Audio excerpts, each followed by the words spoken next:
together. We'll all make more money if we do. Then he would pull the curtain and show them the chart.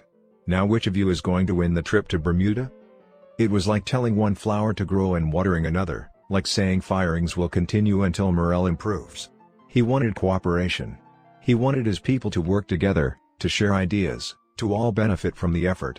But he was setting them up in competition with each other. One manager's success meant failure for the other managers. As with many problems between people in business, family, and other relationships, the problem in this company was the result of a flawed paradigm. The president was trying to get the fruits of cooperation from a paradigm of competition. And when it didn't work, he wanted a technique, a program, a quick-fix antidote to make his people cooperate. But you can't change the fruit without changing the root. Working on the attitudes and behaviors would have been hacking at the leaves. So we focused instead on producing personal and organizational excellence in an entirely different way by developing information and reward systems which reinforce the value of cooperation. Whether you are the president of a company or the janitor, the moment you step from independence into interdependence in any capacity, you step into a leadership role. You are in a position of influencing other people.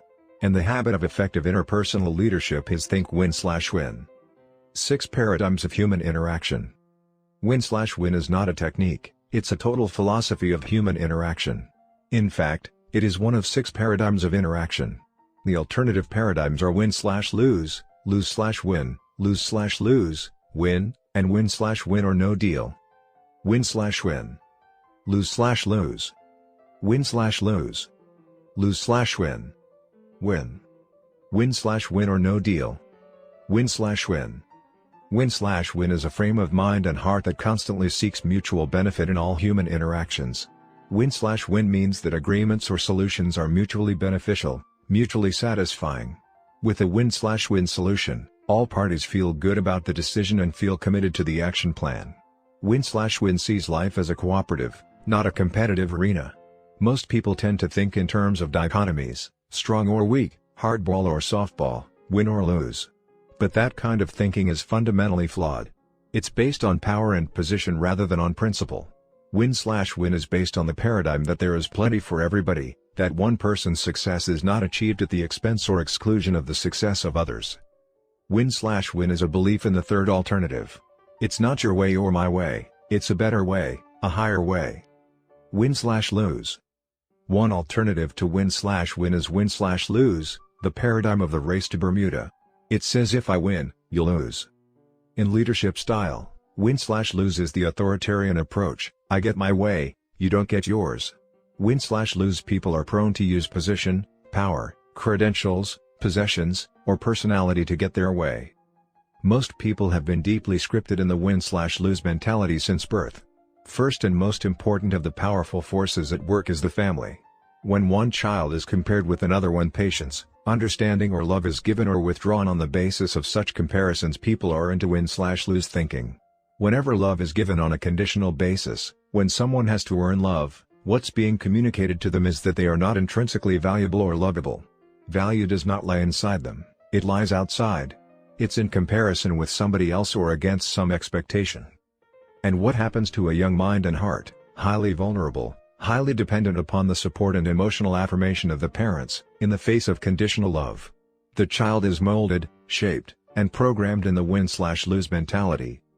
If I'm better than my brother, my parents will love me more. My parents don't love me as much as they love my sister. I must not be as valuable. Another powerful scripting agency is the peer group. A child first wants acceptance from his parents and then from his peers, whether they be siblings or friends. And we all know how cruel peers sometimes can be. They often accept or reject totally on the basis of conformity to their expectations and norms, providing additional scripting toward win/lose. The academic world reinforces win/lose scripting. The normal distribution curve basically says that you got an A because someone else got a C. It interprets an individual's value by comparing him or her to everyone else. No recognition is given to intrinsic value, everyone is extrinsically defined. Oh, how nice to see you here at our PTA meeting. You ought to be really proud of your daughter, Caroline. She's in the upper 10%. That makes me feel good. But your son, Johnny, is in trouble. He's in the lower quartile. Really? Oh, that's terrible. What can we do about it? What this kind of comparative information doesn't tell you is that perhaps Johnny is going on all 8 cylinders while Caroline is coasting on 4 of her 8. But people are not graded against their potential or against the full use of their present capacity. They are graded in relation to other people. And grades are carriers of social value, they open doors of opportunity or they close them. Competition, not cooperation, lies at the core of the educational process. Cooperation, in fact, is usually associated with cheating. Another powerful programming agent is athletics, particularly for young men in their high school or college years. Often they develop the basic paradigm that life is a big game, a zero-sum game where some win and some lose. Winning is beating in the athletic arena. Another agent is law.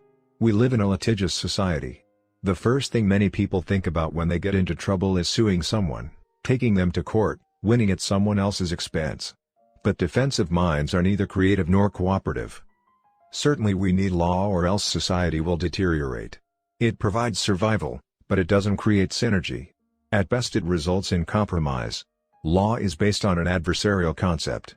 The recent trend of encouraging lawyers and law schools to focus on peaceable negotiation, the techniques of win-slash-win, and the use of private courts, may not provide the ultimate solution, but it does reflect a growing awareness of the problem. Certainly there is a place for win-slash-lose thinking in truly competitive and low-trust situations. But most of life is not a competition.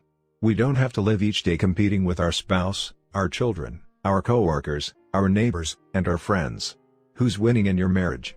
Is a ridiculous question. If both people aren't winning, both are losing. Most of life is an interdependent, not an independent, reality. Most results you want depend on cooperation between you and others.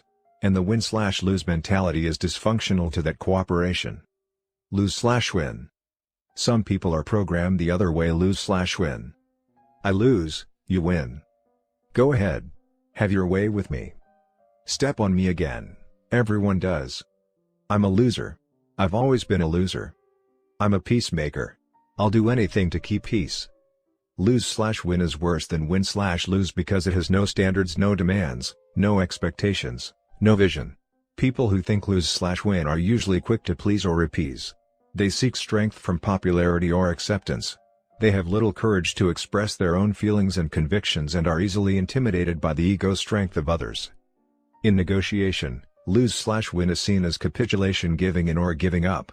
In leadership style, it's permissiveness or indulgence. Lose-slash-win means being a nice guy, even if nice guys finish last. Win-slash-lose people love lose-slash-win people because they can feed on them. They love their weaknesses, they take advantage of them.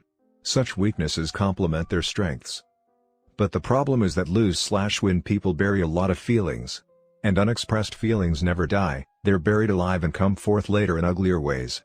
Psychosomatic illnesses, particularly of the respiratory, nervous, and circulatory systems, often are the reincarnation of cumulative resentment, deep disappointment and disillusionment repressed by the lose-slash-win mentality.